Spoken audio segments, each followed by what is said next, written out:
Στέφανε, όταν λέμε Ένωση Ευρωπαίων Πολιτών, τι εννοούμε?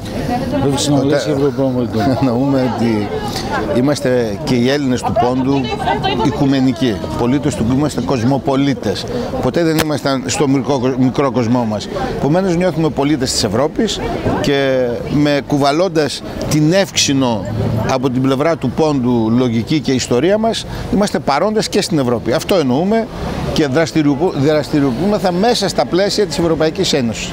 Είμαστε υπέρ της Ευρώπης, αλλά της Ευρώπης των αξιών, των αρχών, της Ευρώπης του Σουμάν, του Αλτιέρο, του Αντενάουερ, του Καραμαλή αν θέλετε, του Παπανδρέου, του Γκοζάλεθ, του Μιτεράν, του Μπραντ και όχι της Μέρκελ, του Τούσκ, του Σόιμπλε, των οικονομικά δυνατών, των τοκογλύφων,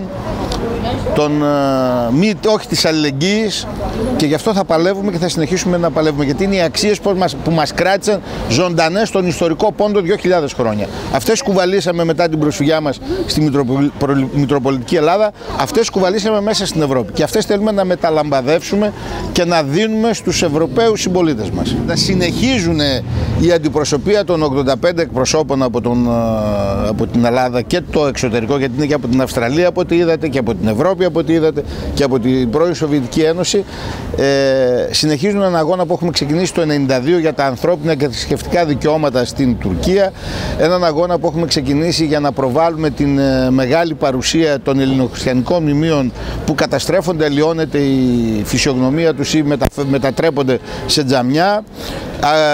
Συνεχίζουμε τον αγώνα μας για να πείσουμε τον πολιτισμένο κόσμο και την Ευρώπη ότι επιτέλους θα πρέπει να ορίσουμε μια ημέρα μνήμης, εμείς προτείνουμε τις 19 του Μαΐου, ως Ευρωπαϊκή ημέρα μνήμης των θυμάτων του κεμαλισμού, διότι ταυτίζουμε τον κεμαλισμό με τον ναζισμό.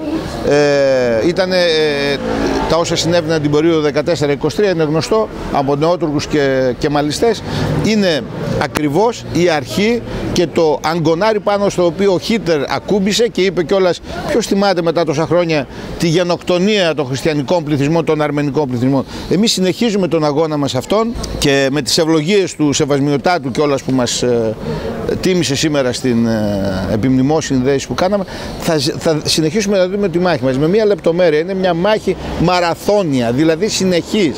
Κάνουμε μικρά βήματα έως και καθόλου ίσως μια εποχή, αλλά θα τη συνεχίσουμε. Πέρα και έξω από παθογένειες, από προσωπικές διαφορές, από φιλοδοξίες.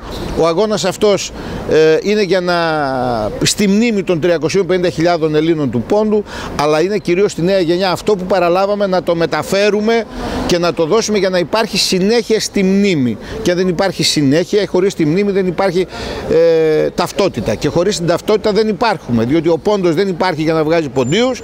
Χρειαζόμαστε λοιπόν την ταυτότητά μας για να δηλώνουμε την ιστορική μας προέλευση, την πολιτιστική μας ιδιαιτερότητα και από πού ερχόμαστε και πού πάμε. Να σας ευχαριστήσω για να ευχηθώ καλή πορεία στις εργασίες. Η πορεία είναι κοινή.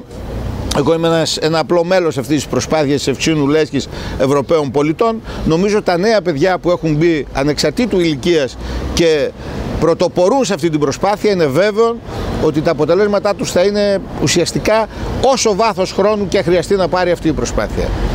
Και προσκαλούμε όλους τους πολίτες, όπου και αν βρίσκονται, να μπουν στη σελίδα μας, στο Facebook και να γίνουν μέλη μας, να μας στηρίξουν και να γίνουν μέλη μας. Τους χρειαζόμαστε όλους.